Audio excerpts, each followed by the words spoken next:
Assalamualaikum warahmatullahi wabarakatuh. Alhamdulillahilladzi hadana lihadza wa ma kunna linahtadiya laula an hadanallah. Ashhadu an la ilaha illallah wahdahu la syarika lah wa ashhadu anna Muhammadan abduhu wa rasuluh la nabiyya ba'dah. Allahumma salli wa sallim wa barik ala Sayyidina Muhammadin wa ala alihi wa ashabihi wa mawalah amma ba'du. Hadirin para netizen yang dimuliakan Allah subhanahu wa ta'ala, pada kesempatan kali ini kita akan belajar melihat sebuah kesombongan, sebuah keangkuhan, sebuah show yang mana itu semua merupakan hal-hal yang dilarang dalam agama. Sifat sombong inilah yang menjadikan iblis terusir dari surga. Betul? Sebagaimana kita ketahui, iblis itu sebenarnya pintar, cerdas, taat kepada Allah sebelum muncul sifat sombongnya ini. Tetapi dengan kesombongannya yang mungkin dia sendiri tidak sadar, akhirnya membawa kepada kehancurannya. Ini yang harus kita waspadai bersama. Kita yang sehari-hari hidup berkecukupan, keuangan serba mudah, menu-menu makan juga tidak sulit untuk didapatkan, yang enak-enak tidak sulit, belanja-belanja tidak sulit, rekreasi tidak sulit, fasilitas-fasilitas tidak ada yang menyulitkan. Maka kadang-kadang kita tidak sadar, merasa biasa, tidak ada kesombongan. Tetapi ketika orang-orang sekeliling, terutama orang-orang tidak mampu, bakal melihat sisi kesombongan kita. Betul? Kali-kali dong rekreasi, jangan di rumah aja. Hidup kan butuh rekreasi. Ngomongnya ke orang miskin. Ya biasa. Bosan tiap hari makan daging. Ngomongnya ke orang yang gak pernah makan daging. Orang-orang berilmu juga begitu. Kadang-kadang tidak sadar merasa sombong dengan ilmunya. Saya kan tahu hadisnya, tahu Qur'annya. Situ mana tahu. Masya Allah. Itu namanya bocor alus. Kemarin itu sudah dibahas. Itu namanya bocor alus. Kecil tetapi ada. Hadirin yang dimuliakan Allah subhanahu wa ta'ala, mari kita bergeser sedikit kepada kelompoknya 212 yang dulu itu. Jadi mereka itu sejak awal sudah salah tafsir, salah logika, salah target. Sehingga kedepannya juga salah-salah terus. Apa salah tafsirnya? Adzillatin 'alal mu'minina 'izzatin 'alal kafirin. Lemah lembut, tawadhu, andap asar terhadap orang-orang mukmin. Tetapi 'izzatin 'alal kafirin, pongah, sombong, perkasa, gagah, tegas, hebat terhadap orang kafir. Nah, ini yang disalah artikan, salah target. Jadi dalam perjuangannya 212 dan kelompoknya itu, entah apa namanya, orang biasa menyebutnya kadrun. Mereka menerapkan ayat ini pada sesama muslim.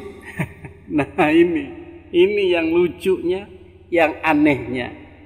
Jadi dalam setiap perjuangannya mereka aizah, hebat, tegas, angkuh, sombong, pongah, gagah, pokoknya yang serba menepuk dada.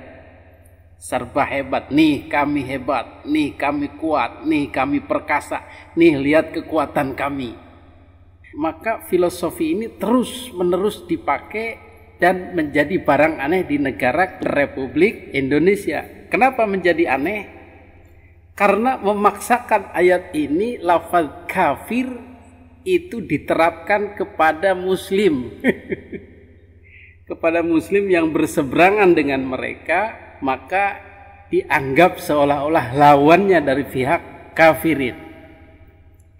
Kesesatan dalam pemikiran inilah kemudian melahirkan adanya istilah Hizbullah dan Hizbus Syaiton yang digagas oleh Pak Amin Rais dan kawan-kawan. Itu juga lucu. Pasukan Allah dan pasukan setan.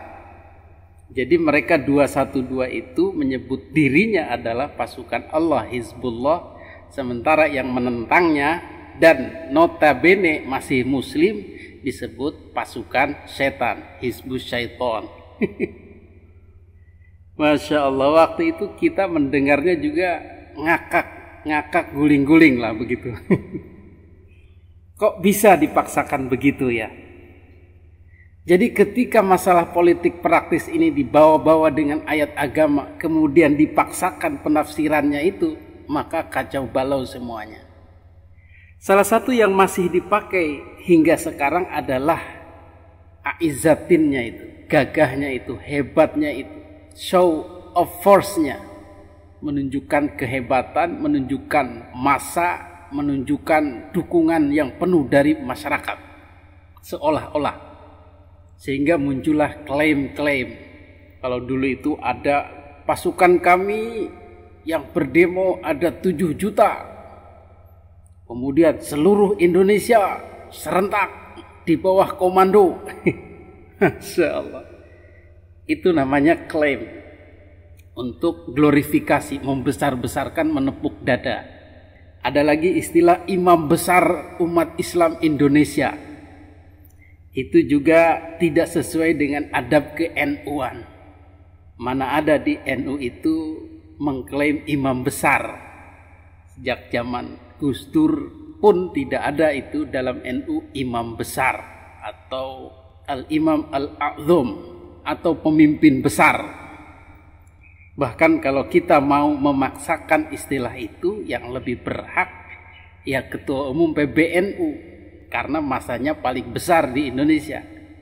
Wajar saja disebut imam besar umat Islam atau imam besar Nahdlatul Ulama. Tetapi klaim ini ditujukan kepada seluruh muslimin Indonesia, imam besar umat Islam. Itu juga lucu lagi. Memaksakan lagi. Jadi mau dikemanakan itu Gus Yahya, kiai-kiai NU yang besar-besar di mata imam besar ini? Berarti kan yang lain kecil-kecil, imam kecil saja. Klaim selanjutnya adalah klaim ijtima ulama nasional. Ketika dilihat orangnya ternyata ya sekelompok ulama yang hampir-hampir tidak terdengar secara nasional. Tetapi ini diberi judul Ijtima Ulama Nasional. Masya Allah, itulah klaim ya. Memang sudah menjadi tradisi, sudah mendarah daging dan sukar dihilangkan. Inilah klaim umat, klaim imam, klaim jamaah, klaim pasukan yang besar, klaim dukungan yang besar, dan seterusnya.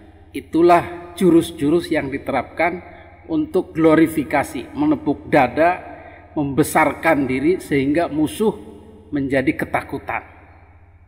Itulah konsep a'izzatin alal kafirin. Konsep ini bagus kalau diterapkan ketika perang melawan kafir, asli perang agama. Jadi walaupun pasukan kecil, nyalinya besar-besar, omongannya besar-besar, tindakannya besar-besar, daya serangnya besar-besar, itu bagus-bagus saja. Tetapi ketika diterapkan sesama muslim, maka menjadi lucu. Agamanya sama, Tuhannya sama, nabinya sama, kitab sucinya sama, tetapi yang satu menganggap sebagai pasukan Allah dan mencap lawannya adalah pasukan setan. Mudah-mudahan ini tidak muncul lagi, tapi gelagatnya bakal muncul lagi. Berarti kan ideologi itu masih ada. Mudah-mudahan dengan banyaknya pencerahan-pencerahan kepada masyarakat, maka masyarakat tidak akan terbawa glorifikasi ini. tidak akan terbawa oleh klaim ini, tidak akan terbawa oleh propaganda menggunakan agama ini. Tidak ada musuh berbungkus agama ini, karena semuanya beragama Islam. Jadi kalau kelompok ini membawa-bawa agama atas nama jihad, atas nama perang fisabilillah, menegakkan agama Allah, menegakkan Islam, dan menghimbau kepada para jamaah untuk berjihad fisabilillah atas nama Islam melawan musuh-musuh Allah, ketahuilah bahwa itu adalah manipulasi. Karena musuh Allah itu di Indonesia yang jelas-jelas kafir harbi itu tidak ada. Semuanya muslim, semuanya berpotensi baik, semuanya berpotensi buruk, semuanya berpotensi surga diridhai oleh Allah, dan semuanya berpotensi dimurkai oleh Allah Subhanahu wa ta'ala.